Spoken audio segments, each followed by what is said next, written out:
¿Me confirman, por favor, si les aparece el mensaje de que estamos grabando? Sí, aparece. Gracias. Bueno. Listo, entonces, muy buenas tardes para todos. El día de hoy, pues, realizaremos nuestra segunda charla de la Cátedra Nómada y vamos a dividir pues, nuestra charla en 3 etapas. Inicialmente, vamos a leer el protocolo, haremos también la presentación del ponente del día de hoy, luego tendremos la exposición de nuestro expositor del día de hoy y finalmente los estudiantes pues le harán unas preguntas, ¿cierto? Bueno, recuerden que esta cátedra busca promover la cooperación académica de calidad entre instituciones de educación superior para favorecer la participación de estudiantes, docentes y expertos temáticos en redes académicas. Las instituciones y profesores enlace que hacen parte de este proyecto son del Colegio Mayor Jenny Mancera, del Tecnológico de Antioquia Felipe Franco, de Salazar y Herrera María González, del ITM Morela Moncada, de la institución Luis Amigo María Nieto y del Pascual Bravo Joseph Sosapante. Enseguida voy a leer nuestro protocolo para esta conferencia. Si tienes dificultades, comunícate con tu profesor de la institución a la que perteneces. Para disfrutar de la conferencia, por favor, apaga tu cámara y micrófono y será más limpia la imagen y el sonido para todos. Para hacer tus preguntas durante la presentación, por favor, levantar la mano o pedir la palabra en el chat de la conferencia. Para hacer las preguntas al final de la presentación, por favor, escribirlas en los tickets del tablero de preguntas indicando su nombre e institución a la que pertenece. También usamos el chat de la conferencia para saludar y despedirnos y uno de los profesores en enlace estará pendiente del chat. En caso de que falle la conexión, no te preocupes, ayudaremos de forma inmediata y de todas maneras siempre estamos grabando cada una de las charlas. Esperamos una excelente participación y también que puedas ayudarnos con responsabilidad y cuidado en el manejo de estas herramientas digitales. Para el día de hoy tenemos la charla que se llama Sostenibilidad, Uso de Energías Renovables y nuestro expositor es Ramón Fernández Patiño. Ramón es ingeniero electricista con experiencia en empresas como Electrificación del Carroní, Edelca, Tecnomecánica y proyectos Tronex y Eléctricas de Medellín Comercial, Edenco. Ramón ha participado en proyectos de subestaciones eléctricas y energía solar fotovoltaica y es un ingeniero con mucha experiencia y bagaje en temas de energías sostenibles, sobre energías renovables, sobre todo energía solar. Entonces te doy paso, Ramón, para que arranques con tu presentación el día de hoy y bienvenido. Muchas gracias, Joseph. Voy a activar un momento la cámara para los que no me conocen o no habían llegado al momento de la prueba. Un momento.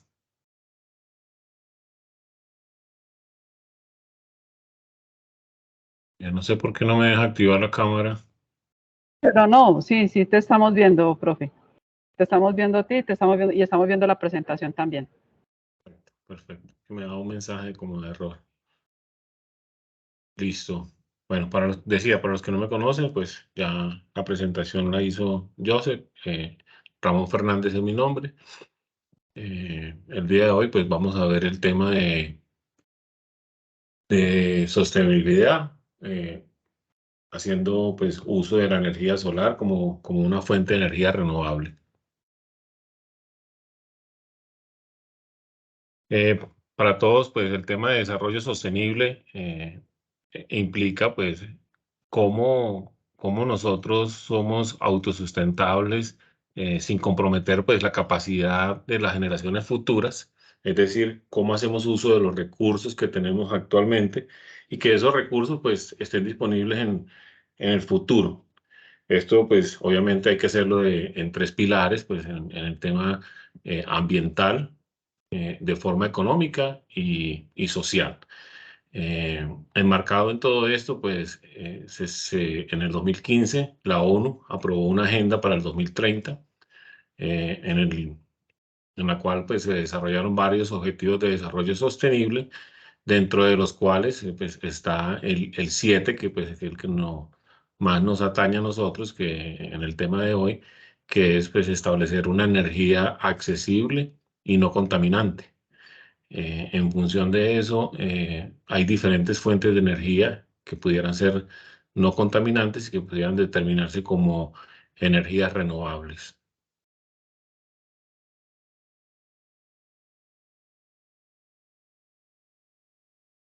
En Colombia, la ley 1715 del 2014 pues estableció justamente cuáles eran esas fuentes no convencionales de energía renovable para poder ser aprovechadas.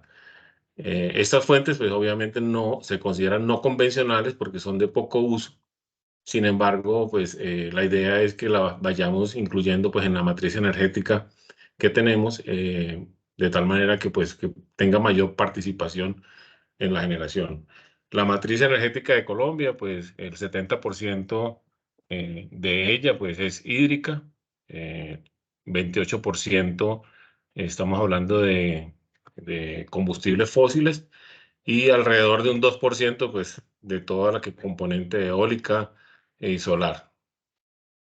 Hay unos ciertos indicios en biomasa, pero el mayor componente ahorita es eólico y solar.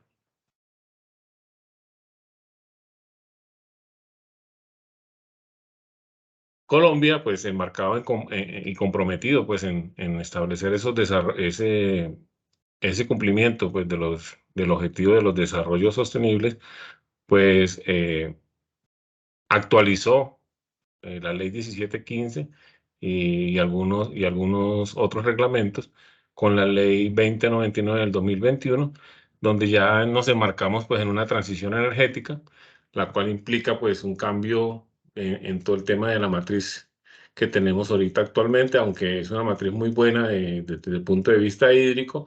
Sin embargo, queremos llegar a una meta pues de 100% renovable. Existe pues obviamente una renovación del modelo energético, se establecen leyes, las cuales pues regirán pues el avance de los proyectos que tenemos en camino.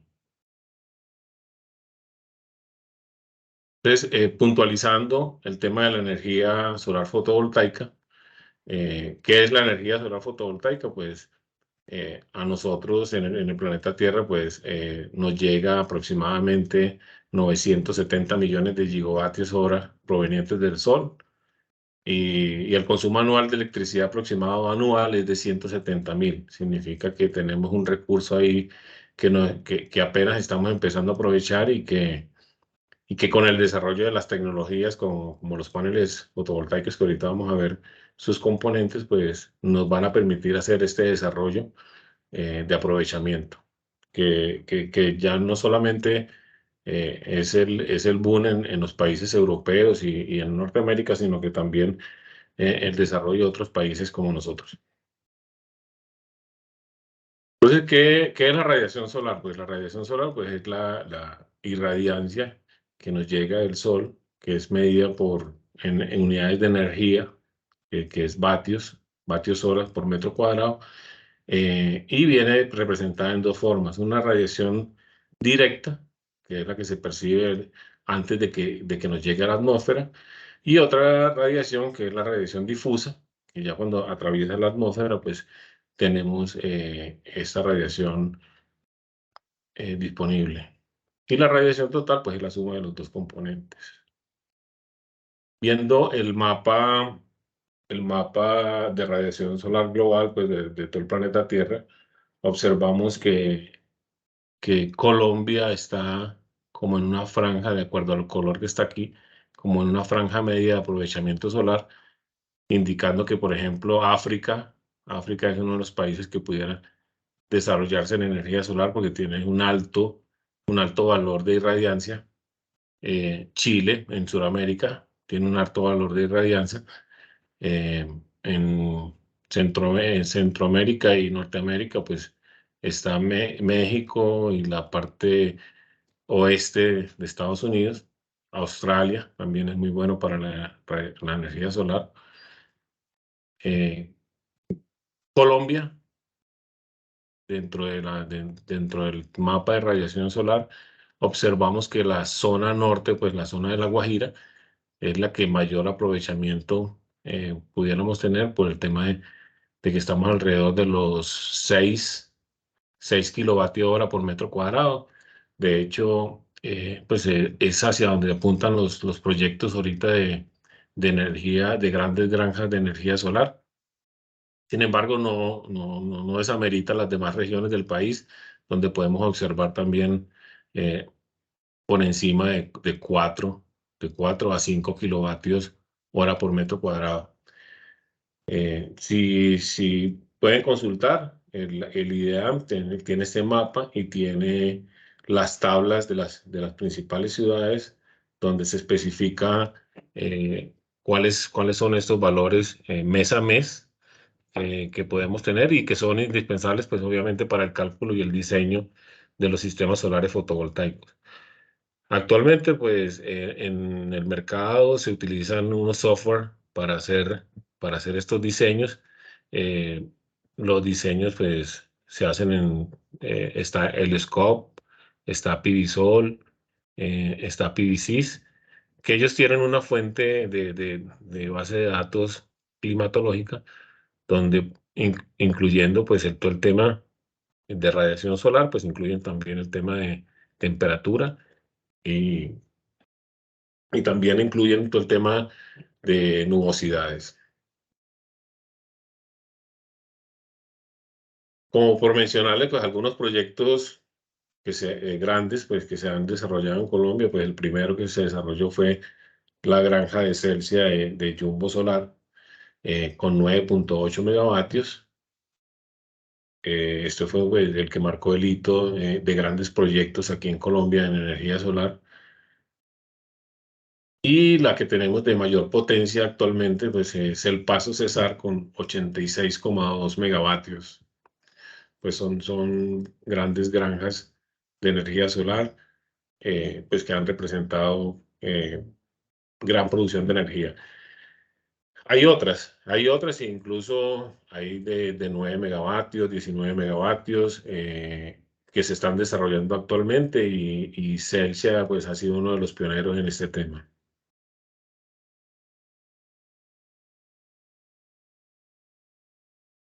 Para entender un poco de la tecnología de fotovoltaica, pues el panel solar pues está compuesto por silicio. El silicio es un material semiconductor que al exponerse a la radiación solar, pues hace que haya un efecto a través de la radiación con los fotones, que es justamente el efecto fotovoltaico, y hace que haya una diferencia de potencial donde los electrones positivos eh, eh, y los protones pues se dividan y se pongan en diferentes capas, de tal manera que esta diferencia de potencial, cuando se es sometida a una carga, pues por el círculo de corriente. Esto que está aquí es, digamos, el ejemplo de una pequeña parte de esta celda, y esta celda está compuesta, perdón, por varios elementos, y a su vez un panel está compuesto por varias celdas. Las primeras celdas que se desarrollaron de 24 módulos, de pequeños 24 módulos, y los voltajes no superaban los 24 voltios y los 100 vatios. De tal manera que ahorita, pues en el desarrollo de la tecnología, se ha ido incrementando estas potencias, manteniendo casi las mismas distancias, un poco mayores ahorita. El panel más grande que podemos conseguir está ya pisando los 700 vatios. Hasta hace poco, el más grande que teníamos era el de 545, hace un año, y ya ahorita tenemos paneles de 700. El módulo como tal está compuesto por varias capas. La primera capa de arriba pues es la frontal, es un vidrio templado, el cual protege pues las capas de silicio que vienen en la parte interior. Hay unos coeficientes que afectan, pues obviamente el material se ve afectado por la temperatura. Entre más caliente, pues va teniendo pérdidas en la conversión de la energía. Sin embargo, pues en algunos lugares donde el clima es muy caliente, pues se compensa con la radiación solar que es muy fuerte. Por ejemplo, La Guajira, Barranquilla, Santa Marta. Sin embargo, otras zonas del país donde la radiación no es tanta, pero el clima sí ayuda, eh, hacen que el panel se comporte de una manera óptima. 25 grados es el valor de prueba de los paneles en condiciones estándar. Eso hace pues que tenga una favorabilidad en el hecho de la producción de energía. ¿Cuáles son los diferentes tipos de paneles? Pues de acuerdo al procesamiento del silicio, podemos conseguir que hay paneles monocristalinos y policristalinos, que son los que conseguimos en el mercado. Los policristalinos, pues las partículas que se utilizan de silicio, pues no son tan grandes, por lo tanto su composición es un poco amorfa con respecto a los monocristalinos. Estos monocristalinos, pues, ahorita pues tienen mejor prestación y mejor rendimiento y son los que se están moviendo ahorita más en el mercado. Esta es una ficha característica de un panel. Pues en ella podemos observar información relevante para el diseño de los sistemas solares fotovoltaicos, empezando porque ahorita la tecnología eh, em- los paneles solares más grandes, se llaman de media celda. Se puede ver aquí en la mitad que hay una separación y realmente es como si tuviéramos dos paneles en uno. Esto hace que si hay un efecto sombra en alguno de ellos o en una parte de una celda, pues no me afecte la producción de la otra mitad del panel. Eh, ya lo veremos ahorita con el tema del diseño, pues de la ubicación y de los elementos que pudieran afectarnos la producción de energía, pues las sombras son los elementos que no debemos permitir en el diseño de proyectos de este tipo. Eh, las características técnicas, pues de dimensiones, por lo general un panel de estos de 500, este es de 545, de 525 a 550. Estamos hablando de 2 metros con 30 de altura y 1 metro 13 de ancho. Y el espesor puede variar de entre 3.5 centímetros hasta 4.5 centímetros. Entonces, si se fijan, pues una de las características principales para desarrollar este tipo de proyectos, pues sería la disponibilidad de área donde los pudiéramos instalar. Otras características, pues, voltaje de circuito abierto, eh, alrededor de unos 50 voltios cada panel nos estaría generando. Eh, ahorita lo vamos a ver en los diferentes tipos de sistemas, pero en los sistemas on-grid, estos paneles se conectan unos con otros en serie, de tal manera que aumenta el voltaje de conexión y manteniendo su mismo valor de corriente. Los valores de corriente de estos paneles están alrededor de los 13 amperios, pero al multiplicarlo pues con la serie de paneles o por el voltaje, pues pudiéramos tener cada serie de paneles que la llamamos string, una importante potencia que nos va a llegar al inversor. Otras características pues, de estos paneles es que tienen una tecnología PERC o monoPERC que incluye dentro de las capas de silicio otra capa que hace reflectar pues, la radiación solar y tener un mayor aprovechamiento del mismo. Actualmente pues también se desarrollan tecnologías en la capa superior del vidrio templado, que hacen un efecto de nanocerámico que permiten que con la lluvia ellos sean autolimpiantes. Entonces, si nos fijamos bien, el éxito de un proyecto va a depender mucho pues, de la selección del panel que hagamos.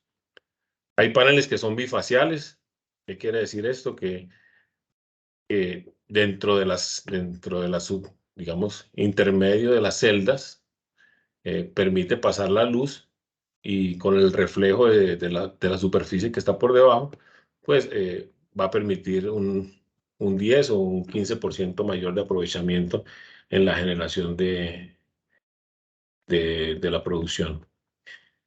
Estos paneles tienen, digamos, una garantía aproximada por fabricante de 10 años y una vida útil alrededor de los 25 a 30 años.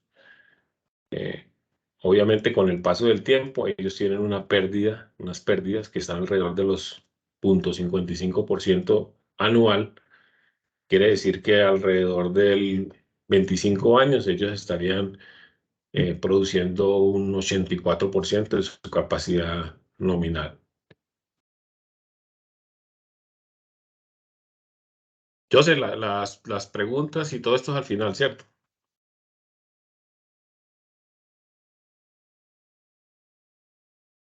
Sí, profe, al final.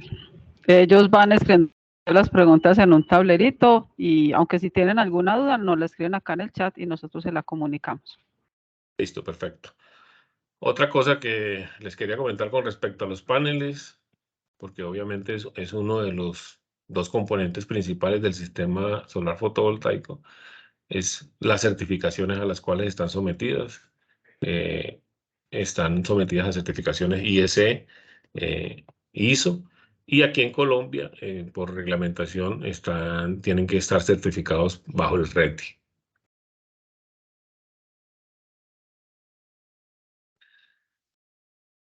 Una vez pues hayamos elegido el tipo de panel que vamos a utilizar, ya sea por potencia, por tecnología, monocristalino, polocristalino, pues ya nos ocupamos de ver el tema de la orientación. La mayoría de los proyectos no son en granjas solares donde nosotros podemos decidir la orientación. Obviamente la mejor orientación, nosotros que estamos en el hemisferio norte, la mejor orientación es apuntarlos hacia el sur y darles un grado de inclinación que ahorita lo vamos a ver. Pero desde el punto de vista de orientación, nosotros debemos buscar que la mayor producción de estos paneles es que apunten hacia el sur. Es decir, que el lado inclinado quede mirando hacia el sur. Esto por el tema de la posición de los rayos solares. Lo que les comentaba con respecto a la orientación, pues nosotros vamos a tener un ángulo de azimut, donde este ángulo de azimut pues debería ser 180 grados, es decir, debe estar alineado 100% hacia el sur. Como nosotros utilizamos los techos pues, de las viviendas o de las industrias, pues nos tenemos que acomodar justamente a la inclinación y a la orientación que tengan estos techos. Es por eso que en el diseño pues, de los software de simulación, cuando se hace el levantamiento para el proyecto, pues se trata de simular 3D justamente estos detalles para que nos puedan, digamos, calcular las pérdidas que tendríamos por no estar alineados 100% al sur o por no mantener un grado de inclinación adecuado para el proyecto. Entonces, si se dan cuenta, pues nosotros tendríamos el cenit, que sería a las 12 del mediodía, donde tendríamos el sol en su mayor punto. Sería el momento cuando tendríamos la mayor generación del día. El panel, pues obviamente no va a generar el 100% de su capacidad en horas de la mañana o en horas de la tarde. Sin embargo, lo que se busca en los proyectos de energía solar es que él siempre esté produciendo durante el día, es decir, que vaya acumulando vatios hora o kilovatios hora durante el día, que esa sería realmente pues la energía que estaríamos utilizando, ya sea que sea un proyecto interconectado a la red o sea un proyecto fuera de red. La idea es que tengamos la mayor producción de energía y que esta energía, en el caso de on-grid, pues la inyectemos a la red y la reutilicemos en horas de la noche, o en los sistemas off-grid, pues las almacenemos en baterías y las utilicemos en horas de la noche. Entonces, dicho esto, pues voy a explicarles lo que es un sistema on-grid o conectado a la red. Este sistema, pues digamos que es el que más se está utilizando ahorita para zonas donde tenemos un servicio de energía eléctrico confiable, y lo que queremos buscar, ya sea un ahorro en la factura de energía o ya sea generar la mayor cantidad de energía posible para verterla a la red, como en el caso de las granjas solares. Pero digamos que ahorita lo que más se está desarrollando para las empresas y para las residencias con este tipo de proyectos on-grid, pues es buscar el 100% de ahorro en el autoconsumo. Es decir, se hace un proyecto casi a la medida. Para esto, pues se necesitan los datos de las características eléctricas, pues, de la vivienda o de la industria, y se necesitan, pues, los consumos, saber cuánto consumen para nosotros empezar a simular y hacer, digamos, los primeros inicios del acercamiento de cuánto pudiéramos tener de ahorro. ¿Cuáles serían los componentes de un sistema solar on-grid? Pues los paneles solares estarían en las cubiertas. Estos paneles solares se conectan, como lo mencioné ahorita, entre ellos. Eh, pueden haber stream de 6, 8, 10 paneles, dependiendo de la característica del diseño, y cada uno de estos stream es llevado al inversor.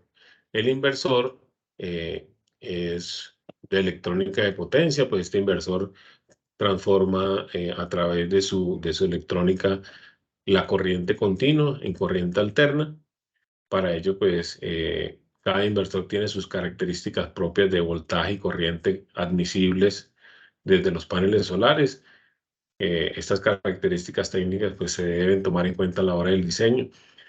eh, Obviamente por potencia, por voltaje de la red, en fin, de tal manera que nosotros podamos diseñar bien el sistema entre paneles e inversor. Antes de la llegada del inversor, pues nosotros protegemos con protecciones de DC el inversor, y a la salida del inversor, pues también lo protegemos con protecciones de corriente alterna, que nos van a llevar a una caja de distribución o al tablero principal, donde vamos a hacer la interconexión entre la red eléctrica, desde el operador de red, ya sea EPM, Celsia, Afinia, cualquiera de los operadores de red que funcionan a nivel nacional. Estos operadores de red, pues ahorita lo vamos a ver quién los regula o cómo nosotros hacemos todo el tema de solicitudes ante ellos. Pero lo que es importante mencionar, pues, es que para todos los proyectos, vamos a tener que cambiar el medidor a un medidireccional. ¿Qué indica esto? Este medidor, pues, nos va a medir la energía que nosotros generemos excedentes y que no consumamos en el momento que se generó, para que la ley 1715 y la CRED 174, lo vamos a ver más adelante, pues nos permiten hacer uso de este tipo de arreglos, de conexiones con el operador, de tal manera que se puedan establecer créditos de energía. Estos créditos de energía se contabilizan en el medidor, pues al final de mes se determina, pues, la cantidad de energía que se inyectó desde el sistema solar a la red, la cantidad de energía que el cliente consumió del operador de red, y se hace un balance mensual. En el caso de que la energía que se inyectó a la red sea menor a la que se consumió, pues no habrán excedentes hacia la red, y se pueden transar los créditos de energía. Pero si hay excedentes que superen, pues, el consumo mensual, pues ahorita la legislación obliga a los operadores de red que esto se excede, de tal manera que pueda tener un beneficio adicional al producir energía solar. No lo pagan al mismo valor del costo unitario de la tarifa, hay que estar claros en eso, pero sí lo pagan a un valor de generación, y un valor de generación ahorita puede estar alrededor de los 300 pesos el kilovatio hora, cuando el costo unitario puede estar alrededor de los 800 pesos en algunos casos, 150. Puede variar, puede variar. dependiendo del operador de red y de la zona de ubicación. Bueno, esto sería el sistema on-grid. El sistema off-grid autónomo, 100%, es un sistema muy parecido al anterior, pero en este caso no tenemos al operador de red.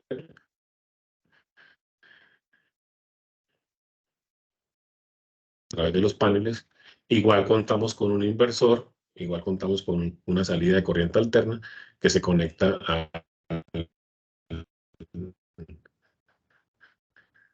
digamos, al consumo que tiene en las noches, cuando no tenemos la energía solar, el sol, se dimensiona para que durante el día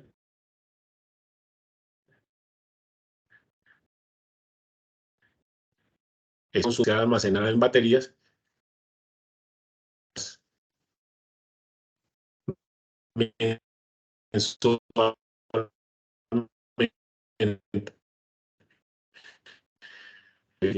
para determinar que no vayamos a quedar, digamos, cortos en el diseño y que pues, el cliente o el usuario no se vea afectado por un mal diseño. Cabe destacar que, pues, que como estos dependemos del sol, pues los días lluviosos o los días de alta nubosidad, pues el sistema no va a producir igual. Entonces, en estos casos, en los sistemas off-grid, pues nosotros lo que hacemos es considerar el peor escenario de radiación mensual y diseñar sobre eso y tener algunos factores de sobredimensionamiento para que el sistema pueda suplir pues, su propia demanda.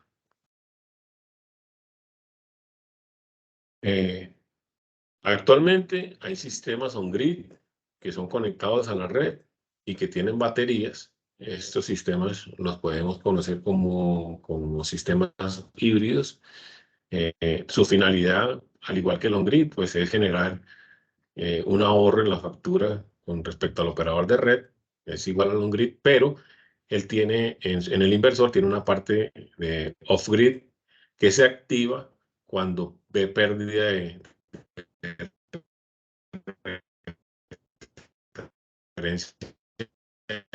las cargas que definimos como de respaldo, porque él no va a poder de pronto con toda la demanda que tenga en la casa, pero sí. Profe Ramón, qué pena, le interrumpo. Se están Sí. escuchando a raticos como entrecortados. No sé si quiere, apaga su cámara para ver si de pronto es eso. Bueno, un momentico, puede que sí.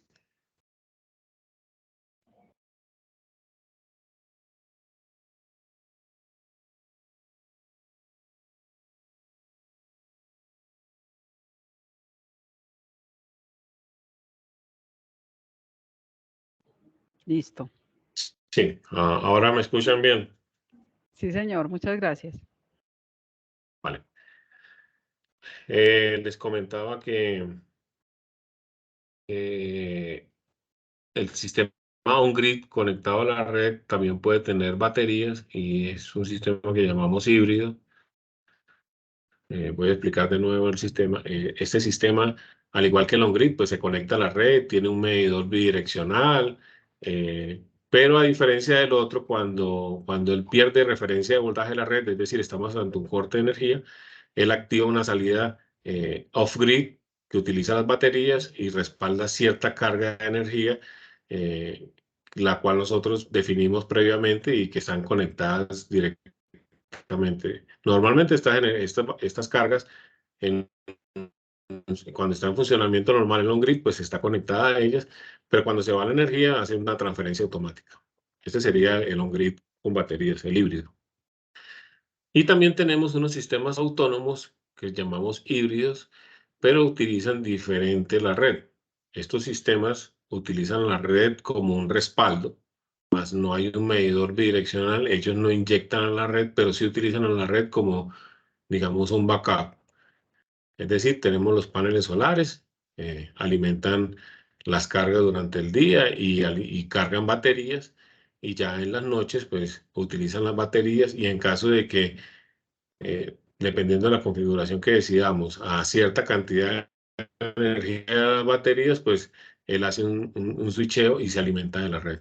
Entonces, él administra pues las diferentes fuentes de energía, administra lo fotovoltaico, administra las baterías y administra la red.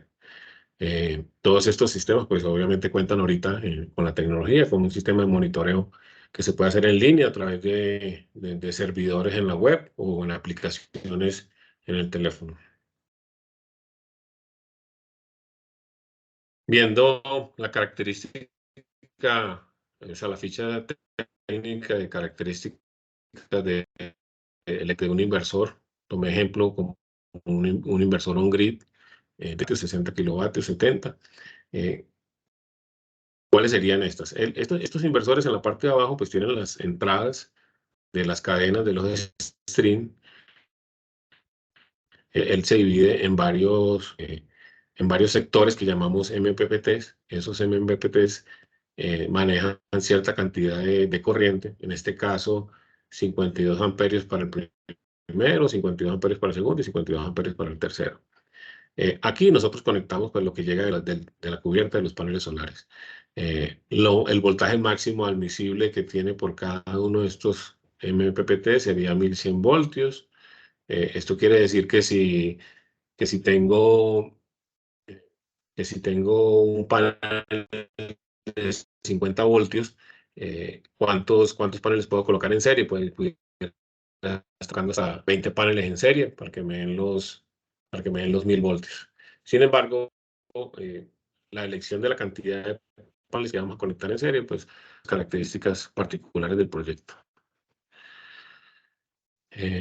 Estos inversores ya vienen con ciertas protecciones internas, tienen protecciones de sobretensiones con DPS integrados, tienen un selector DC en la parte izquierda que puedes desconectar todos los paneles solares de una sola forma, tienen pues, una barrera de conexiones para el lado AC y todo el tema de conectividad para transmitir datos y monitorear en línea.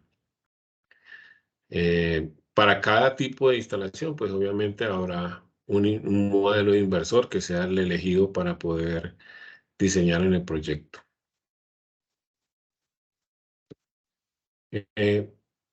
Viendo entonces el tema de etapas del proyecto, dependiendo de cuál decidas instalar, siempre se debe cumplir con varias etapas. En un proyecto vamos a visualizar pues la que más se utiliza ahorita, que es el sistema on-grid.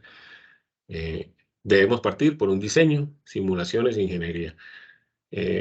Todo proyecto tiene que tener esto y no solamente por cumplir por buenas prácticas, sino que además digamos, la normativa nos lo exige. Nos exige que debamos cumplir con el RETIE. Cumplir con el RETIE significa que un proyecto eléctrico debe cumplir ciertas etapas que están descritas en el RETIE. Se debe hacer una memoria de cálculo donde estén todas estas etapas y los análisis eléctricos que se hacen para determinar los calibres de los conductores, determinar las protecciones, determinar los materiales que vamos a utilizar, las tuberías, la ocupación de las tuberías, en fin, que nuestro proyecto cumpla con todo lo que es el RETIE. Además que ya en la parte constructiva, cuando vayamos a finalizar, tenemos que sacar un certificado RETIE por un tercero que nos va a hacer una interventoría de que si cumplimos o no cumplimos y este tercero tiene que estar avalado por la ONAC. Entonces, debemos partir de un buen diseño, con simulaciones e ingeniería, con todos los planos, porque también el operador de red nos va a exigir los planos y todos los análisis que tengamos que hacer. Ya una vez cumplido con esta etapa del diseño, pues pasamos a todo el tema de compra de materiales y servicios para la ejecución del proyecto, la construcción, instalación y configuración del proyecto, las pruebas de comisionamiento. Siempre es recomendado pues hacerle cierto tipo de pruebas antes de la puesta en servicio, es decir, el sistema de puesta a tierra, hay que comprobarlo, hay que comprobar aislamiento en los cables, que no vaya a quedar un cortocircuito en el montaje. Hay que hacer termografías ya cuando se esté colocando en servicio el sistema. hay que hacer pruebas de torqueo de la tornillería, de tal manera que los paneles queden realmente fijos a la cubierta y a las estructuras. En fin, una serie de pruebas y comisionamiento que hay que hacer durante la ejecución del proyecto. Ya al final, pues, con la puesta en servicio se hace todo el tema de valoración, de comprobar si las simulaciones que se hicieron inicialmente, pues, cumplen con lo que está instalado en el proyecto y ya posteriormente, cuando entra en servicio, ya entra en una fase de operación y mantenimiento. Los software que utilizamos para el diseño, en especial, pues yo utilizo el PVSol, que fue el que aprendí, pues el que mayormente utilizo. Este es un software, si se quiere, muy práctico porque permite hacer simulaciones 3D, permite utilizar una gran variedad de, de- de paneles que hay en su base de datos. Y aparte de eso, pues tiene base de datos climatológicas que son muy acertadas. Entonces, en lo que tengo de experiencia, en lo que hemos simulado y lo que hemos visto y lo que se ha instalado en los proyectos, pues es muy cercano a lo que proyectamos. Tiene sus pequeñas diferencias, pero obviamente dependemos de un factor que es el clima y a pesar de que él haga una evaluación con base de datos climatológicas, pues no significa que eso se vaya a repetir. Puede que este año entremos en un fenómeno de Niño o puede que continuemos con lluvias. El software no va a predecir eso, sin embargo, sí apunta, digamos, con una base de datos históricas que nos va a permitir hacer esa estimación.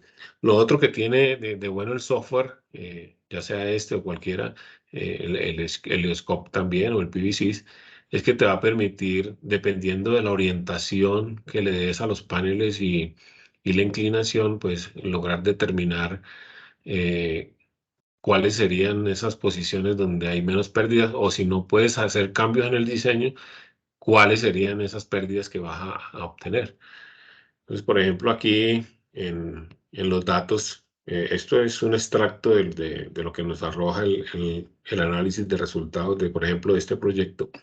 Entonces, fíjense que aquí nos dice que los datos climáticos que está tomando es de la población Soledad, desde 1996 a 2015, y es la base de datos Meteorol 8.1. Nos dice que los paneles están instalados ahí una potencia total de 120,96 kilovatios pico. Nos habla de una superficie que vamos a ocupar alrededor de los 580 metros cuadrados. La cantidad de paneles serían 224 y que estamos utilizando dos inversores para esto. En los pronósticos del rendimiento, pues nos da un rendimiento específico anual, 1750 kilovatio hora pico por kilovatio pico instalado. Esto se traduce a una analogía de lo que serían las horas solar pico, que es lo que vimos ahorita con el tema de radiación solar. Sin embargo, este rendimiento incluye no solamente esas horas solar pico, sino que incluye los que le mencioné ahorita del tema de pérdidas por cableado, por inclinación del panel, por la orientación y elementos de sombra que también se pueden simular en el software. Pues aquí nos daría más o menos la generación de energía que se inyectaría a la red durante el año. Y importante el dato de cuánto sería la reducción de CO2 para esta generación que vamos a tener aquí. Es decir, la analogía de cuánto CO2 nos ahorramos haciendo uso de energías renovables eh, eh, y cuánto tendría que gastar yo en CO2 haciendo combustibles fósiles. Nos presenta también una tabla de la generación mensual, mes a mes, cómo sería el comportamiento de esta generación, de tal manera que podamos tener todos estos datos para las solicitudes ante el operador de red y los estudios de conexión simplificada que nos pudiera exigir el operador.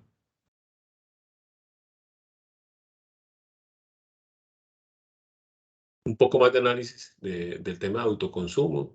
Lo podemos ver en esta gráfica. Esta gráfica que tenemos aquí, digamos que esta sería la producción solar durante el día.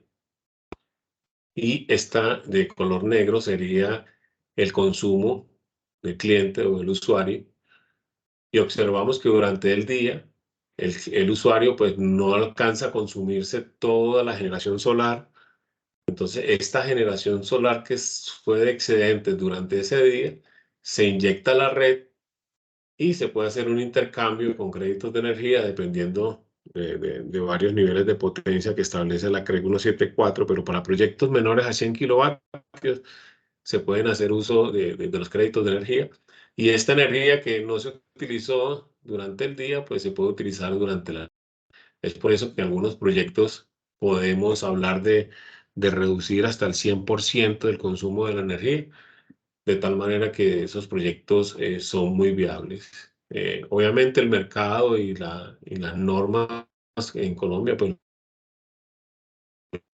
lo que buscan es justamente que casa sea autosustentable en su consumo, evitando pues no inyectar demasiado a la red, aunque se pudiera hacer y lo permite y se lo pudieran comprar, pero la idea es que cada uno tenga su propio autoconsumo.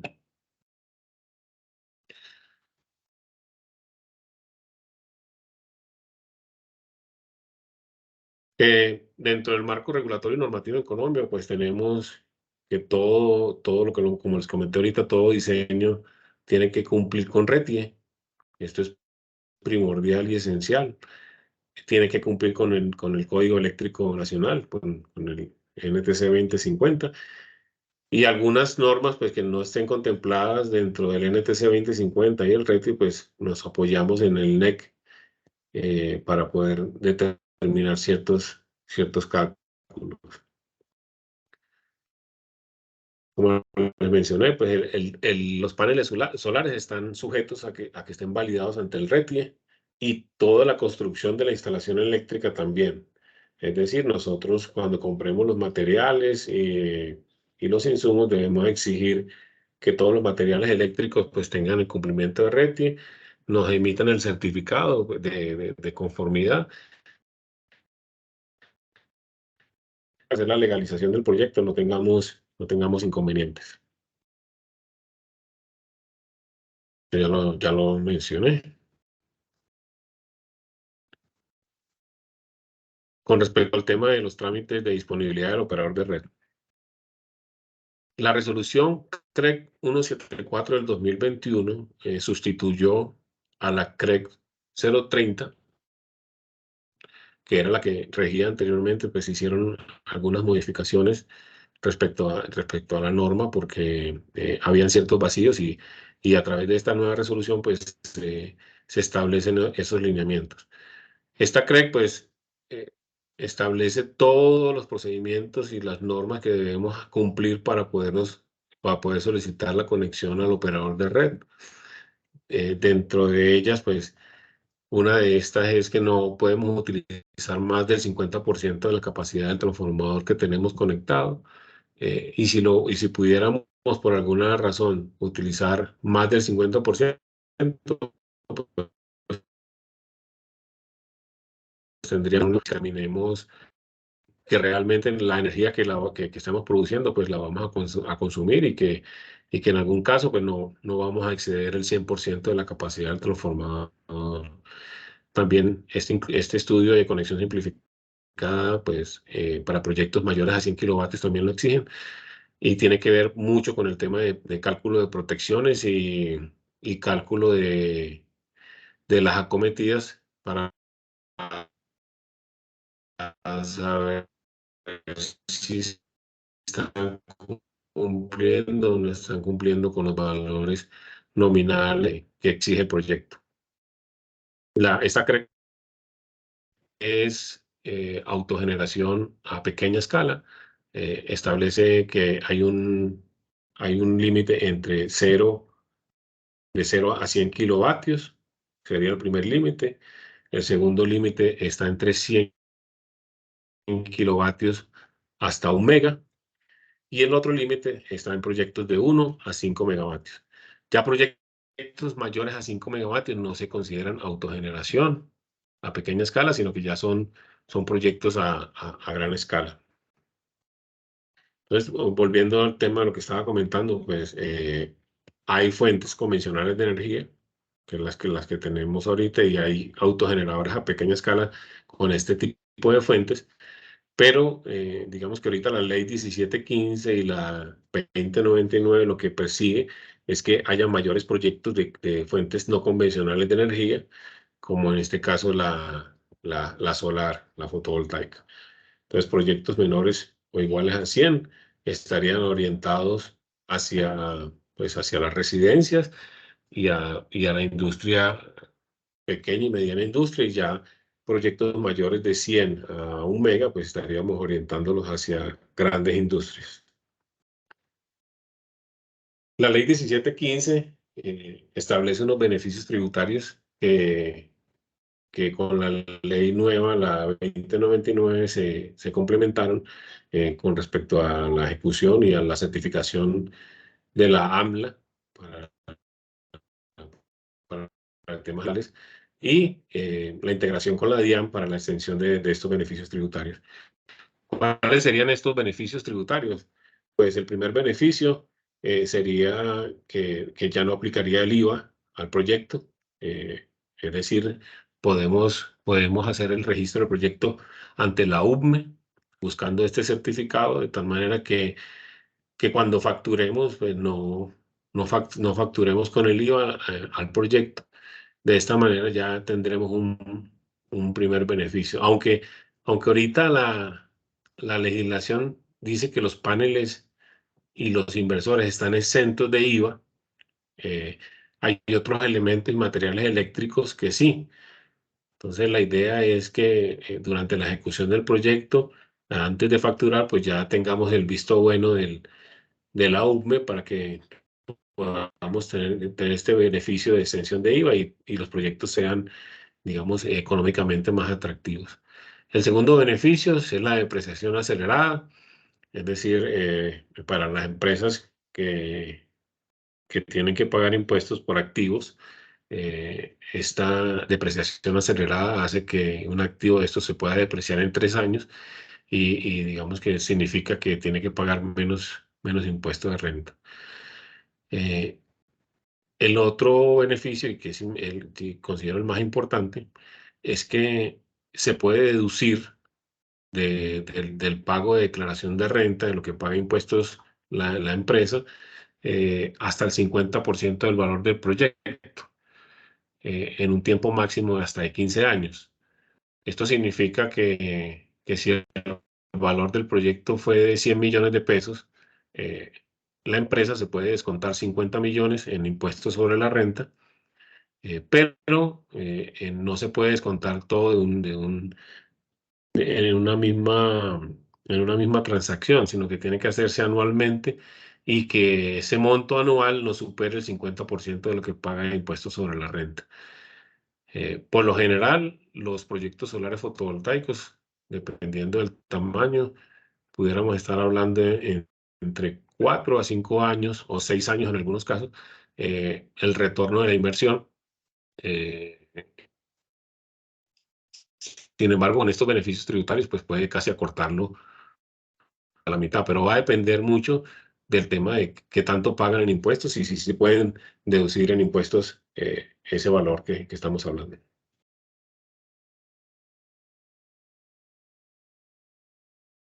A continuación, pues les voy a mostrar diferentes tipos de cubiertas que hay y las diferentes estructuras que se manejan en el mercado para cada una de estas situaciones. Cuando nos encontramos con superficies planas, ya sea una losa de concreto o sobre suelo, el sistema de montaje o estructura que tenemos que utilizar, pues tendrá que, que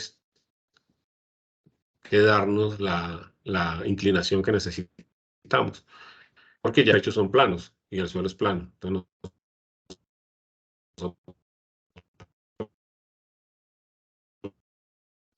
debemos abrir cálculos que nos dé la simulación ya. Por que nosotros del Ecuador, de la zona ecuatorial, pues los grados de inclinación serán mayores. En Estados Unidos se pudiera hablar incluso hasta de 40 grados, 45 grados, dependiendo de la zona. El tipo de estructura para granjas solares, como lo pueden ver, pues hay que darle el tipo de inclinación. Sin embargo, la gran diferencia para este tipo de proyectos radica en las cimentaciones que tengamos que hacer. Si no queremos hacer cimentaciones o excavaciones, podemos colocarlo sobre suelo. Simplemente lo que tenemos que hacer es calcular el tamaño de estos pilotes de concreto. Y sobre estos pilotes de concreto, pues haremos entonces el montaje de la estructura solar. Otro ejemplo, por ejemplo, esto es una losa de concreto. Aquí están sobrepuestos. Esto no está rompiendo la losa. Se calcula el peso de esto para que obviamente la carga de viento no vaya a elevar los paneles y pues ellos se mantengan en esa misma posición. Otro ejemplo de sistemas es que hay unas columnas de metálicas, y estas columnas metálicas por lo general están enterradas 1,5 metros, 2 metros sobre la tierra. Hay que hacer un estudio de suelos para determinar la cargabilidad del mismo y a qué distancia entre ellas estarían las columnas. Este es otro tipo de montaje. Este es muy parecido al primero, sin embargo, parte de la cimentación está en la parte enterrada. Solamente se deja en superficie la parte que vamos a utilizar con la estructura.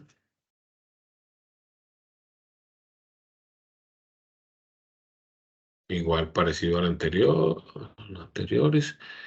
Este también es lastrado, es decir, hay unos elementos de concreto sobre los cuales nosotros vamos a colocar las estructuras. No hay perforación de la cubierta para nada.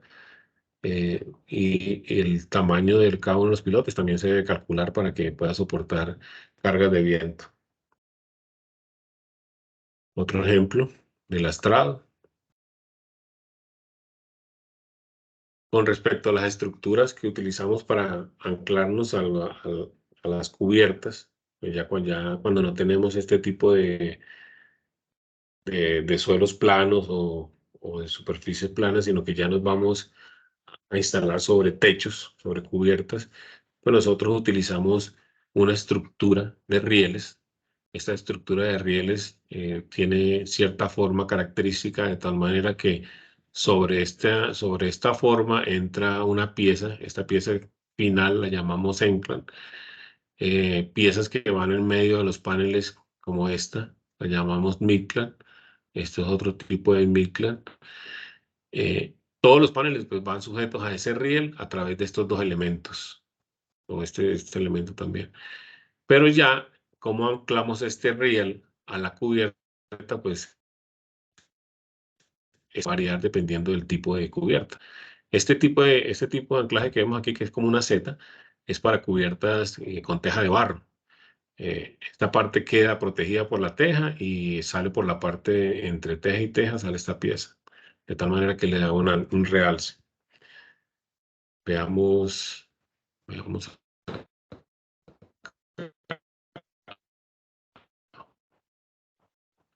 tipo metálica trapezoidal.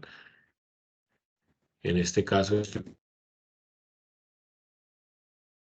tiene cubierta y esta parte de arriba agarra el riel y sobre el riel, entonces colocamos los elementos de anclaje que llamamos enclan y midclan, de tal manera que queden sujetos los paneles y no se puedan mover de allí.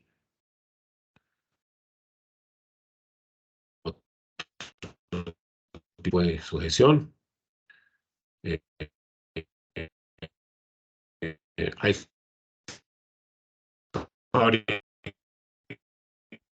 Antes aquí en Colombia, pues están varios modelos, diferentes tecnologías, pero todas casi apuntan a lo mismo. Es cómo nos fijamos a la cubierta, y en la parte superior, digamos, el común denominador es el riel, y el riel, pues los anclajes Enclan y Midclan que sujetan a los paneles. Tipo de estructura sobre cubierta, pero dándole ángulo. Un techo trapezoidal. Hacen la forma justamente del trapezoide, de tal manera que podamos colocar aquí tornillos autoperforantes y haga la fijación. Este tipo de fijaciones, pues hay que tener un especial cuidado, sobre todo con el tema de impermeabilización. Por lo general se utiliza en la parte de abajo un material que se parece mucho a la tela impermeabilizante, de tal manera que cuando haga la presión, pues quede sellado totalmente.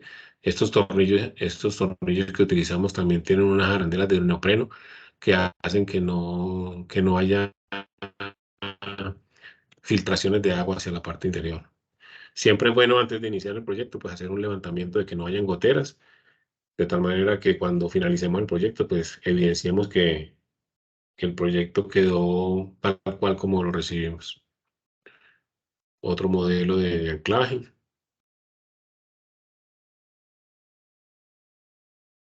Muy similar. Este tipo de anclaje, a diferencia del riel, pues nos va a ahorrar material con respecto al anterior, porque esta piecita pues, hace la sustitución del riel. Si se dan cuenta, pues aquí instalas el Midclan y viene el otro panel y ya no hay un riel largo que está por debajo, sino que es diferente al método tradicional. Otros ejemplos de cómo quedarían en estructuras trapezoidales. Ya cuando no podemos determinar, agarrarnos a estas piezas que están acá, a las trapezoidales o a las que son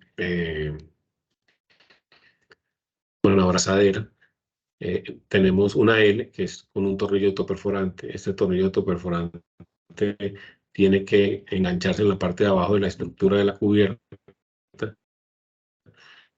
Y pues una de las cosas y que está digamos, desde la fase de diseño del proyecto, es que donde vayamos a instalar paneles solares, pues debemos garantizar que tenga una capacidad portante, eh, digamos, es decir, que nos soporte el peso de la estructura más el peso del panel.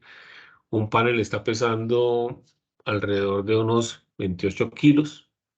El área del panel está en 2,5 metros, significa que con toda estructura estamos hablando de unos 16 kilos por metro cuadrado. Esta evaluación pues la debe hacer un ingeniero civil, o si se tiene datos de la construcción de la cubierta, pues la debe evaluar el que construyó la cubierta, de tal manera que tengamos la certeza de que lo que vamos a instalar pues no va a tener daños en el techo, en la cubierta. Este es otro tipo de montaje, como les mencioné ahorita, el que es como una Z, es para cubiertas de barro, para tejas de barro.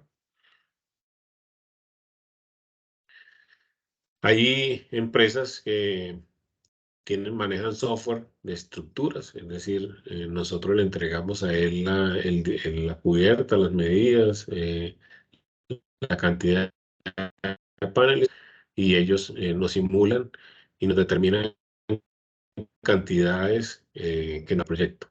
Incluso nos determinan el tamaño y los kilos que deben tener los contrapesos en el caso de lastrados para que pueda soportar carga de viento y todo lo demás.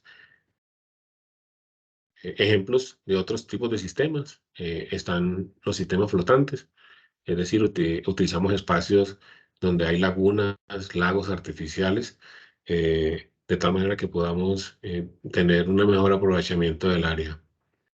Este es un ejemplo, este es otro ejemplo. Aquí en Colombia, pues tenemos que es el de Guatapé. Es un proyecto de PM, no sé si lo hayan escuchado nombrar, pero es un proyecto que es flotante.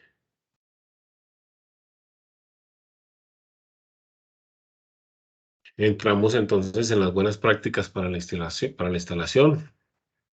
Estas prácticas pues, nos van a asegurar que nuestro proyecto se desarrolle de la mejor manera y que en un futuro garantice la vida útil que le estamos prometiendo al usuario o al cliente, que son los 25 años de servicio que tendrá el sistema. Dentro de esas buenas prácticas, pues está tener toda la documentación del proyecto, es decir, todos los planos ASBIL, que son los planos como construidos, tener todos los manuales, fichas técnicas, verificación de todos los certificados y garantías, la declaración de cumplimiento del RETI, la garantía de los equipos. Cuando vayamos a hacer la compra de los paneles, los inversores, pues es importante justamente saber a quién le compramos esto, de tal manera que sea una empresa responsable que al momento de una reclamación de una garantía, pues nos cumplan. Los reportes de inspección, es decir, lista de reporte de pruebas de funcionamiento y por último, pues la comparación del funcionamiento real con lo esperado. Esto es comparar lo que teníamos en las proyecciones de simulaciones con lo que nos está produciendo actualmente. Dentro de las buenas prácticas de instalación, pues está justamente tener un diagrama unifilar con todos los componentes y las características de esos componentes, de tal manera que cuando alguien vaya a hacer el mantenimiento, encuentre este diagrama unifilar en el sitio y pueda ubicarse en todos los componentes que tiene y las capacidades y las dimensiones que tiene. Para las prácticas está el tema de etiquetado. Adicional que el RETI lo exige, es buena práctica marcar todos los inversores, las tuberías, como lo especifica allí. Esta es una foto de uno de los, pues donde vemos que está el marcado, el etiquetado, en cumplimiento con las franjas naranjas que exige el RETI para redes eléctricas, pues las tuberías y todo lo demás, pues en cumplimiento con todo lo establecido en la norma NTC 2050 y el RED.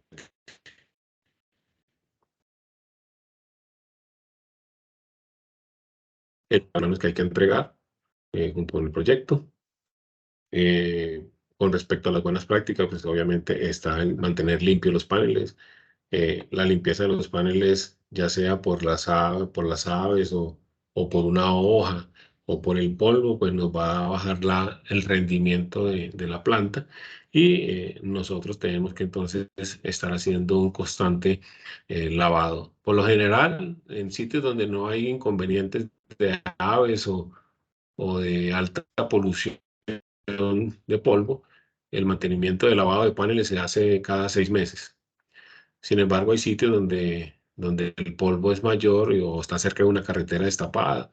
Hay que incrementar el lavado de los paneles. Es decir, que cada proyecto pues tendrá su tiempo y sus características de mantenimiento, pero eso se va dando es con el análisis del día a día.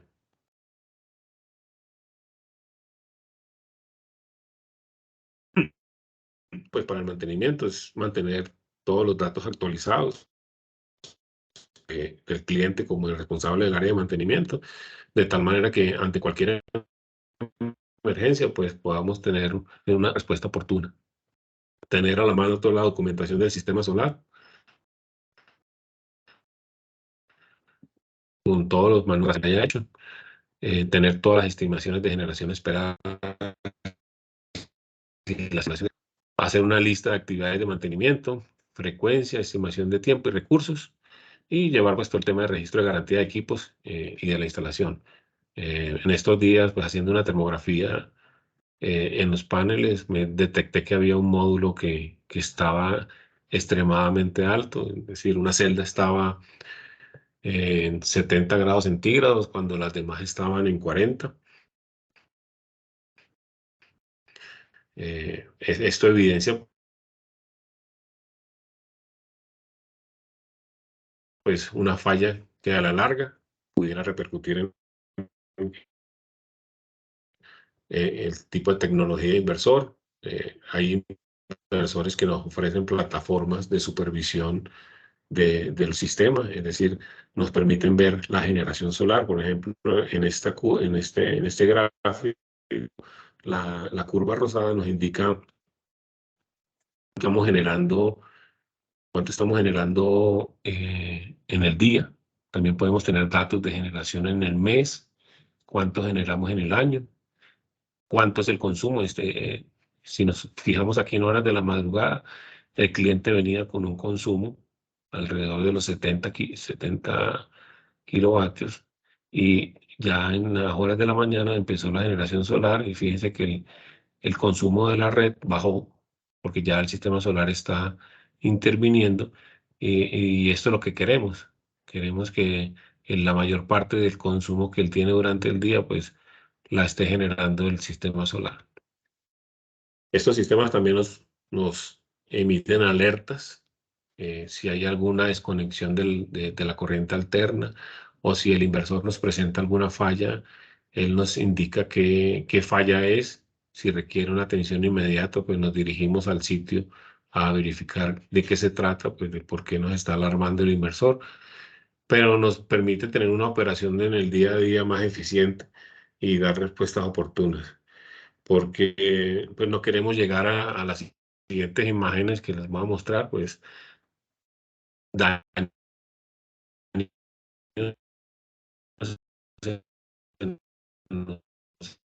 de conexiones de los diodos, pues se sulfatan y se queman entre ellas. Pueden generar incendios como este. Entonces, esas son las consecuencias que no queremos, y básicamente hacer un buen desarrollo de un proyecto, pues siguiendo todas las buenas prácticas que tenemos y que les he mostrado, podemos garantizar, pues no estamos exentos a que pueda ocurrir cualquier accidente, pero justamente eso es lo que queremos evitar, y con todo el análisis y los cumplimientos, pues yo creo que un buen proyecto no va a tener este tipo de situaciones. Como por ejemplo la instalación de un panel solar sobre un techo que es pues, altamente inflamable. No debería suceder. Esto ocurrió, pues obviamente hay tornados y hay vientos que superan, digamos, de pronto los diseños para los cuales fueron hechos, y puede ocasionar ese tipo de daños. Bueno, muchísimas gracias por la atención. Entonces quedo abierto a las preguntas. Joseph me dirá que sigue.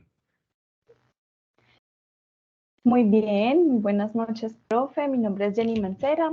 Soy la compañera que estará encargada el día de hoy de realizar las preguntas. Muchas gracias por su charla. Y si usted está de acuerdo, podemos empezar a conversar con algunas de estas preguntas, pero le anticipo que son bastantes. Para eso estamos. Bueno, vamos entonces a empezar con algunas de las preguntas que tenemos por acá en nuestro chat. La primera pregunta que le vamos a realizar la realiza una persona de la institución Pascual Bravo. Esta pregunta dice, la implementación del cableado interno, ¿cómo sería?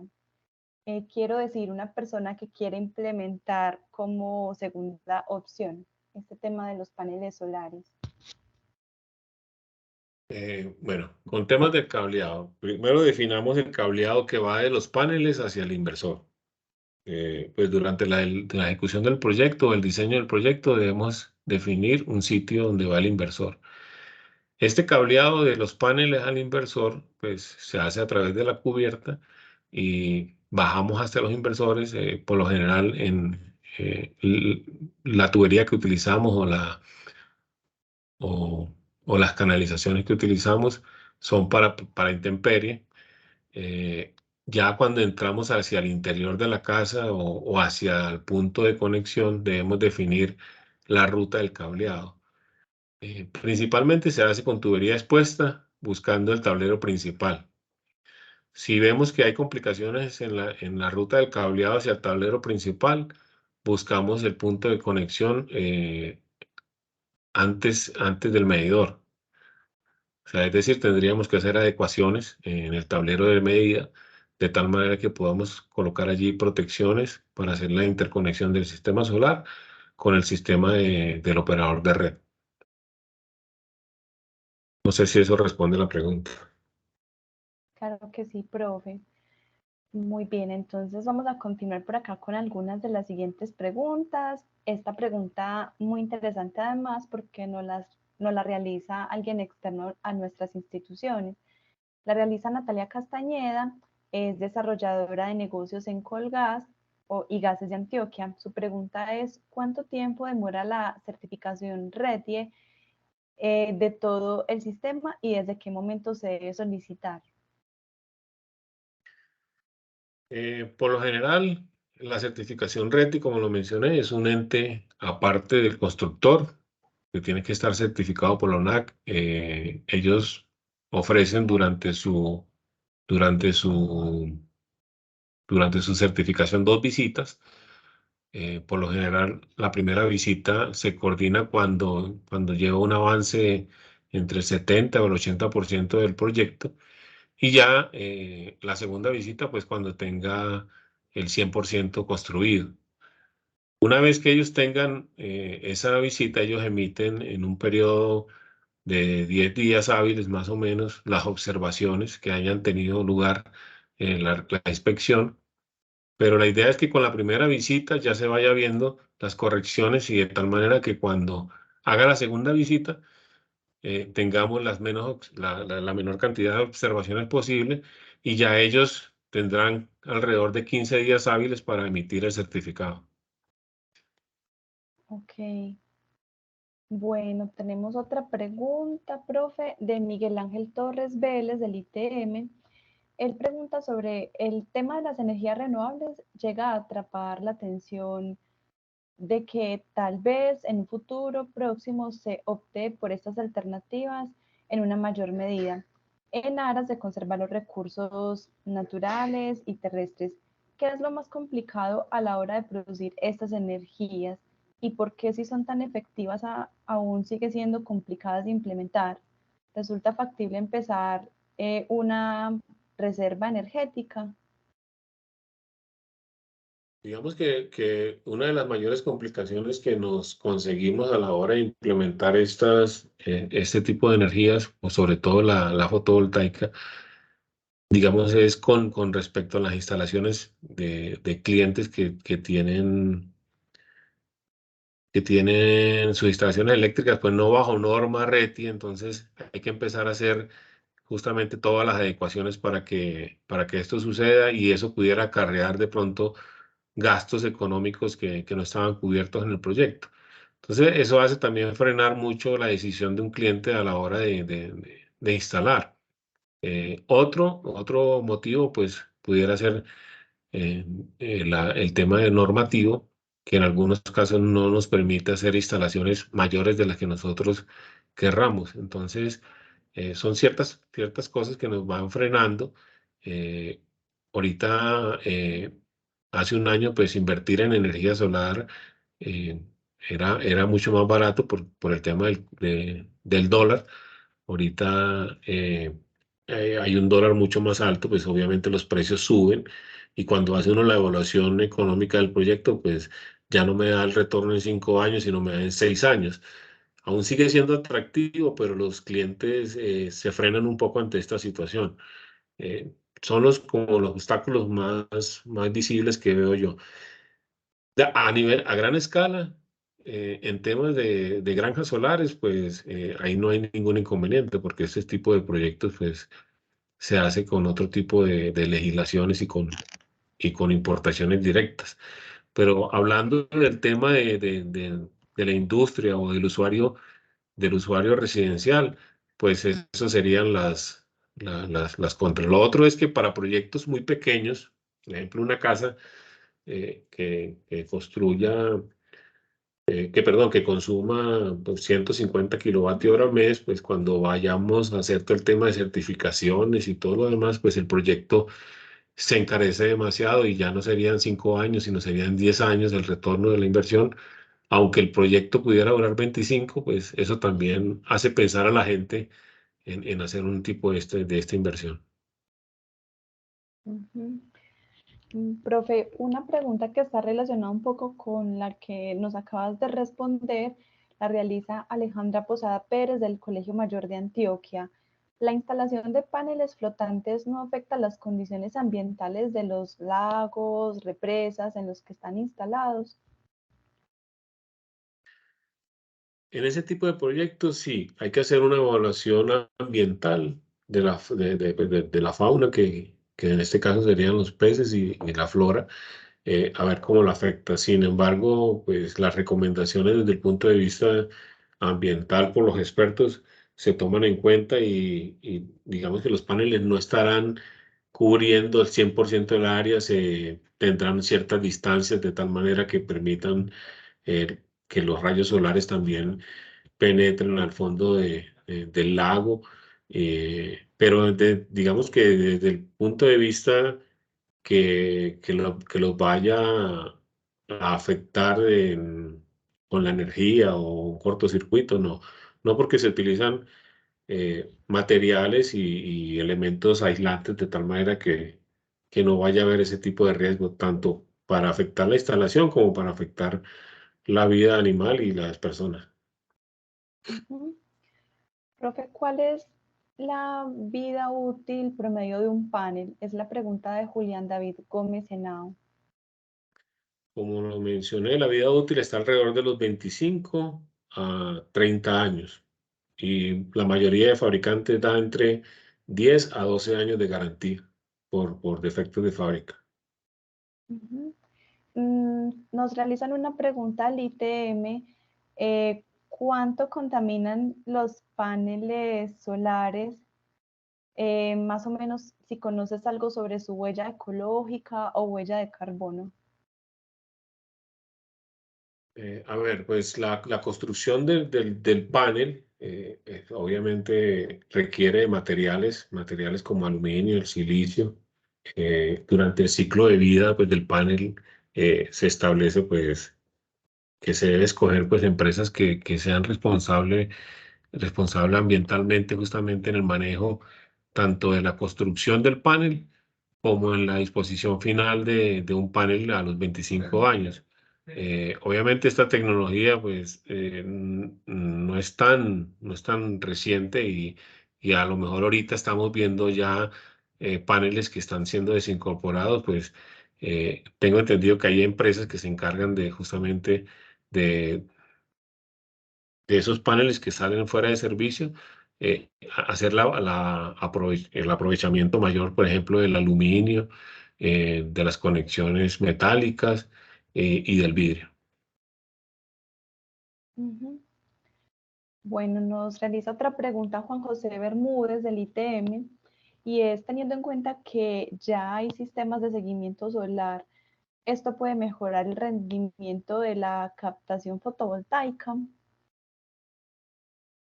Sí, sí, sí lo mejora.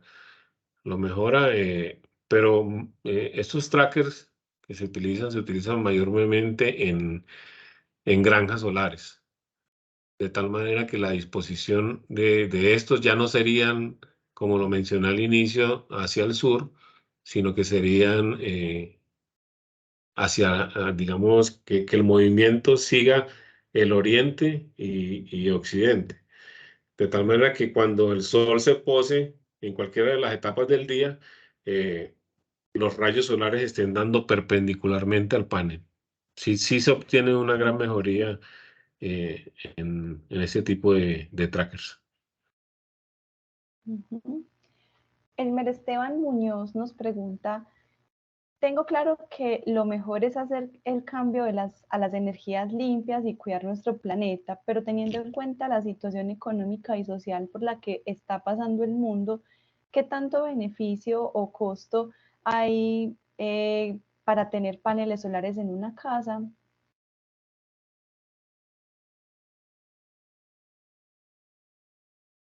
Yo lo mencioné sobre todo en el análisis económico de proyectos pequeños, pues obviamente por todo el tema de cumplimiento y certificaciones y trámites y conexiones, pues eso hace que un proyecto pequeño pues tienda a encarecer. En ese tipo de casos uno evalúa ya sistemas híbridos o sistemas off-grid que no requieren pues tanto trámite de legalización con el operador de red, pero cada caso tiene su particularidad. Hay casos que pudieran ser económicamente viables, como hay casos que no. Ujú. La pregunta siguiente la realiza Iván Maya de la institución universitaria Pascual Bravo. Cuando la norma RETI no cumple con las especificaciones técnicas solicitadas, se debe buscar una implementación diferente a la inicial. ¿Cuál sería el punto o los puntos comparativos a favor para implementar paneles solares y no otra energía sostenible como la eólica, por ejemplo? Con respecto a la primera pregunta, sí o sí, para que entre en servicio, el proyecto tiene que tener la certificación RETI. Lo que buscamos es que las observaciones que nos haga el interventor RETI, pues nosotros las podamos subsanar. Si es una observación de peso, pues habría que ver qué pasó allí, pero justamente cuando nosotros contratamos el RETI, lo mencioné con la primera visita, es que antes de llegar al 100% de la ejecución del proyecto, pues nosotros visualicemos que no vayamos a tener ningún inconveniente. ¿Me recuerda la segunda pregunta? Claro que sí, profe. Déjenme un segundo, porfa, yo la encuentro por acá. Esta tiene que ver con cuál sería el o los puntos o criterios comparativos para implementar los paneles solares Ah, y no otra energía como la eólica, por ejemplo. sí, sí. Digamos que la eólica actualmente, pues, se ha desarrollado mucho a gran escala y es poco común ver, digamos, un motor de hélices pequeño en una vivienda. Comercialmente no está tan explotado como la tecnología fotovoltaica. Por eso es que, digamos, es más viable en estos momentos instalar fotovoltaico que eólico a nivel residencial o industrial. Pero ya a nivel de parques eólicos en La Guajira, pues sí podemos ver esos grandes motores que están instalando allá. Bueno, muy bien, profe. Por acá tengo una pregunta de Deiber González, es de Colgas, esta persona, y pregunta lo siguiente. Si el gobierno interviene en los precios de energía eléctrica, ¿esto generaría un desestímulo o desincentivo en el desarrollo de las energías solares? Digamos que yo ejecuto un proyecto ahorita y hago un análisis económico con la tarifa actual. Es decir, yo calculo cuánto tiempo tengo de retorno de la inversión con la tarifa actual. Si yo instalo hoy con ese valor de tarifa, pues obviamente si la tarifa se mantiene en el tiempo, pues no me afecta. No me afecta, pues yo hago mi análisis comparativo con lo que hice en estos momentos. Si la tarifa futuro pues se reduce por algún motivo, pues sí ahí me afecta a mí el análisis económico. Sin embargo, si nos podemos dar cuenta, pues un proyecto de esto se libra en 5 años y tiene una vida útil de 25 años. Entonces, la viabilidad económica o no del proyecto, pues es uno de los análisis que hay que hacer. Pero la otra también es desde el punto de vista, como lo mencionábamos al principio, pues la sostenibilidad y el aporte ambiental que le estamos dando al planeta. Para mí sigue siendo una Bueno, buena solución. bueno, profe, yo te comento que tenemos todavía muchas preguntas por desarrollar, pero también conocemos tu voluntad y tu participación y queremos valorar tu tiempo. Queríamos preguntarte si podemos concertar contigo un número específico de preguntas por resolver. Las elegimos aleatoriamente esta bolsita grande de preguntas y después coordinamos contigo un espacio para responder algunas de las otras. ¿Te parece bien, profe? Sí, tome usted la decisión. Yo tengo el espacio y la disponibilidad para responder. Bueno, profe, entonces yo creería que podría ser darnos unos 10 minutos más si tú estás de acuerdo y en esa intentar resolver las preguntas que alcancemos. Sí, no hay problema. ¿Estás? Bueno, profe, entonces vamos aquí a tomar algunas preguntas aleatorias de esta bolsa gigantesca que tenemos y yo te las voy a ir leyendo.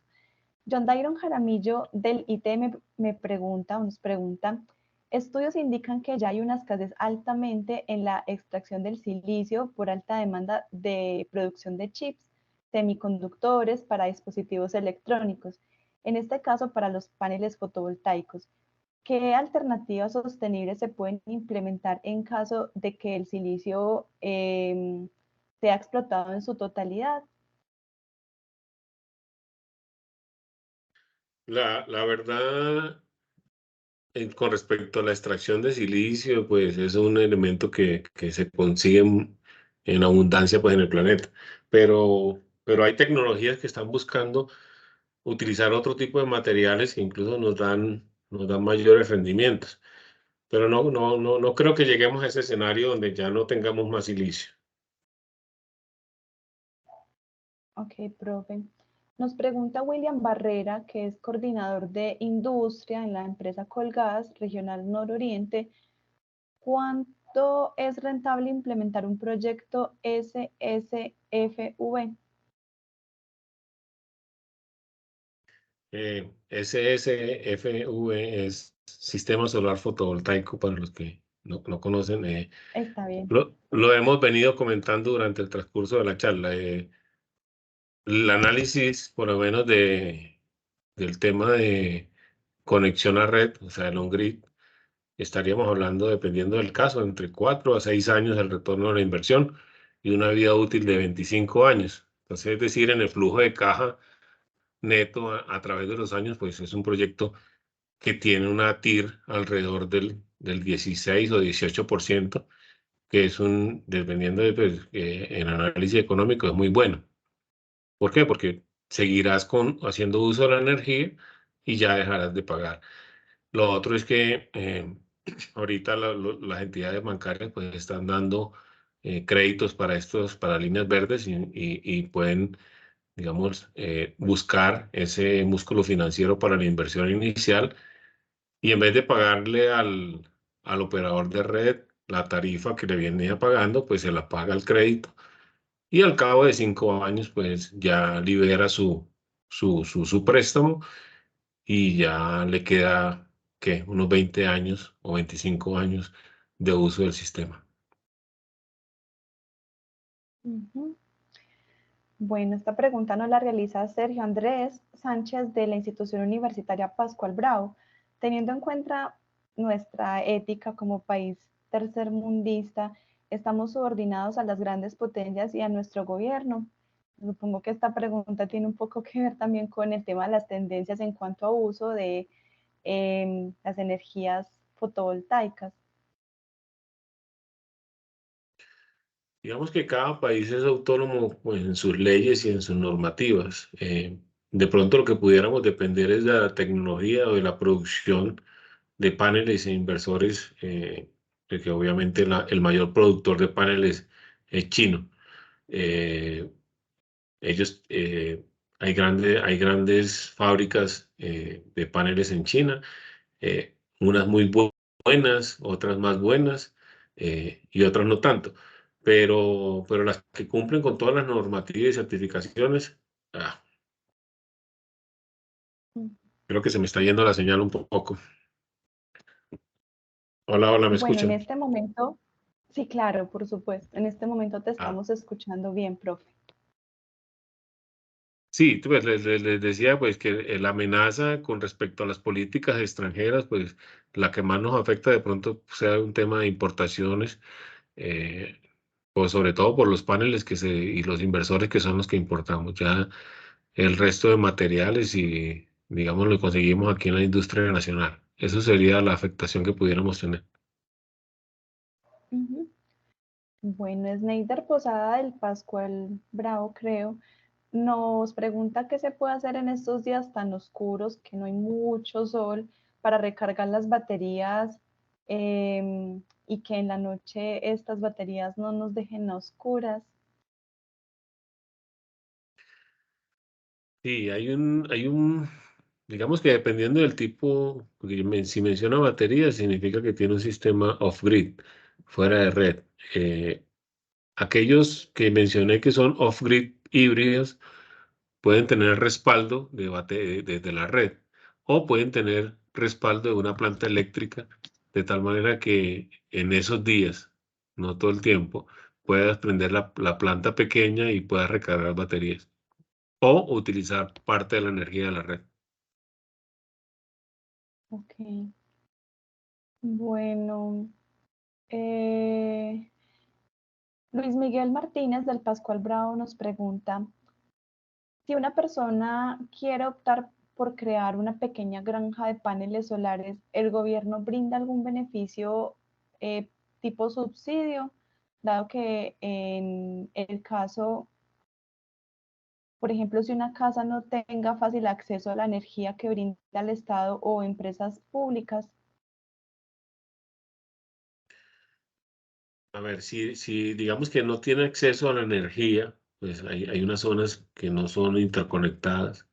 Ese tipo de zonas, pues el proyecto sería un sistema autónomo off-grid y igualmente esos tipos de proyectos se pueden registrar ante la UCME, buscar los mismos beneficios tributarios como los que mencionamos de reducción del 50%, deducción del 50% del valor del proyecto en declaración de impuestos sobre la renta, exención de IVA, demás. Entonces, sí, sí tienen los mismos beneficios que un sistema conectado a la red. Lo único es que para un sistema off-grid, pues el uso de baterías, pues incrementa los costos del proyecto. Pero sí, sí es factible obtener esos beneficios. Ujú. Nos pregunta Laura Henao del ITM, ¿qué sucede cuando estos paneles cumplen su vida útil? Explícanos un poco sobre el proceso de descarte de estos residuos. Sí, un panel pues está compuesto por el marco de aluminio, el vidrio, eh, las celdas de silicio y las conexiones metálicas entre celdas. Entonces, hay empresas especializadas en reciclar todo este tipo de materiales, en hacer la separación, y a la medida que vayan habiendo más residuos de este tipo de materiales, pues irán creciendo estas empresas. Pero sí, es factible hacer la recuperación de materiales. Ujú. Bueno, esta pregunta tiene un poco de relación. Nos la realiza Juan José Díez Rico del ITM y su pregunta es, teniendo en cuenta que actualmente el mundo se encuentra buscando el cambio hacia un camino de energías no renovables a las energías sostenibles, ¿cuáles serían los mayores beneficios? ¿Cuáles serían los mayores beneficios y desafíos y repercusiones que podrían enfrentar los países que son grandes consumidores de combustibles fósiles, como lo son Estados Unidos, al cambiar a energías sostenibles? Pues digamos que en el caso puntual de Estados Unidos, que es un gran consumidor de energía, pues ellos manejan una matriz diferente. Ellos manejan incluso hasta energía nuclear. Eh, en la tendencia a nivel mundial es hacia el hidrógeno verde. Eh, es un mercado que todavía no ha sido desarrollado del todo, sin embargo, ya hay grandes avances en el tema de almacenamiento de energía, porque uno de los principales, digamos, a esos bloques grandes de energía, uno de los principales problemas es justamente el almacenamiento. Baterías de plomo ácido, pues aguantan como para una vivienda pequeña o mediana. Ya el tema de litio, que es otro tipo de tecnología de batería, pues se está utilizando en grandes bancos de baterías para mitigar cierta compensación de energía en un momento determinado del día. Pero ya cuando hablamos de esa cantidad de energía que de pronto pudiéramos almacenar en un parque, en una granja solar, que serían las utilizadas para esa demanda, tendremos que buscar otro tipo de alternativas de almacenamiento. Y creo que la vía para ese tipo de almacenamiento es el hidrógeno verde. Es decir, producir hidrógeno verde utilizando energía solar, de tal manera que se pueda almacenar posteriormente, pues, el proceso reversible o viceversa, que es transformar el hidrógeno en energía para ser utilizada durante el consumo. Profe Ramón, ya estamos llegando a ese límite de los 10 minutos que habíamos hablado y yo te cuento que las preguntas siguen multiplicándose en como arroz acá en Sí, este parqueadero de preguntas. es que es un tema Sí, interesante. profe. Sí. Te comento de forma particular que es muy, pues como puntual que nos pase este tipo de experiencias o de participación. De hecho, tengo algunos de mis compañeros profes que están pendientes de las preguntas del chat, aquí también publicándolas, porque es muy interesante, hay mucho que hablar, pero también les recordamos a todos nuestros asistentes que el profe ya lleva un tiempo prudente respondiéndonos, que merece un buen descanso, así como todas las otros que continuarán en este momento con otras clases.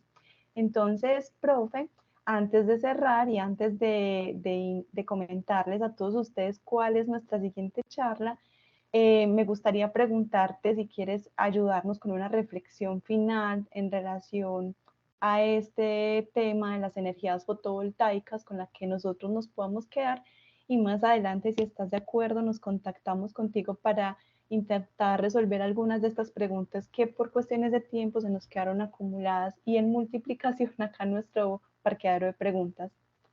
Profe, ¿quieres darnos alguna reflexión para cerrar esta charla, este encuentro tan interesante que hemos tenido contigo el día de hoy? Sí, pues la reflexión es justamente esa, que seamos parte de esa transición energética.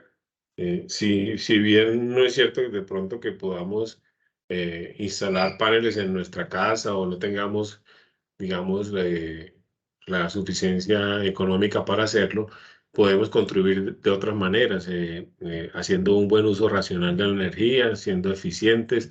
eh, Podemos lograrlo. Yo, desde mi punto de vista, pues soy ingeniero electricista y me apasiona el tema de energías renovables, sobre todo la fotovoltaica, y pues este es mi aporte. Entonces, cada quien buscará la manera de aportar y de poner su grano de arena.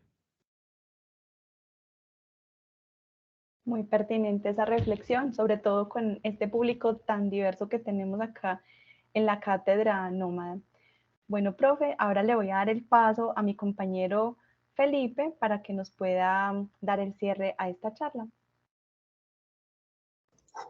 Gracias, Jenny. No, pues primero que todo agradecer al profesor Ramón Fernández por esta maravillosa charla, asimismo por su generosidad pues al momento de responder toda esta cantidad de preguntas. Eso también implica un alto interés por parte del público. Y bueno, mil gracias por su tiempo y de nuevo gracias por esa generosidad en sacar el espacio y atender las preguntas del público. Entonces, está bien, sí, también agradecemos a todo el público por su asistencia, por su participación tanto en el tablero como en el chat. Y bueno, mencionar que están cordialmente invitados, como de costumbre, para la siguiente charla del siguiente miércoles, que será titulada Pensamiento computacional. El humano es inteligente, la computadora hace caso, la cual será liderada o dictada por la profesora María Eugenia González de la institución universitaria Salazar y Herrera. Entonces, de nuevo, mil gracias por su asistencia y nos veremos el siguiente miércoles.